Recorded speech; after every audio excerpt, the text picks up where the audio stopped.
Hello everyone, welcome to IGCSE Computer Science at TSVS.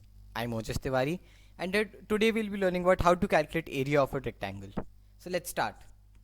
So first we'll take a variable that is length.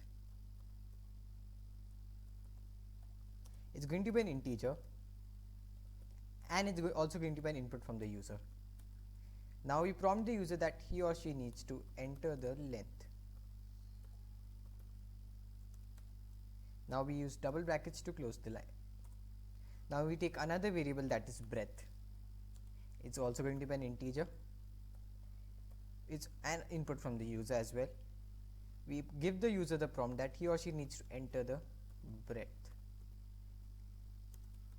We close that and with double bracket we close the line.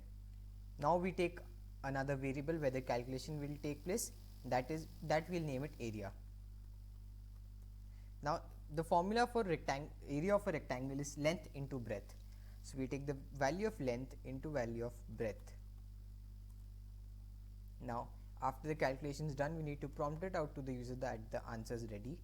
So we give the user the prompt, the area of the rectangle is. Now we use the comma and we write area because the value of the area of the rectangle is inside the variable area. So now the program is ready, we save it and we run it.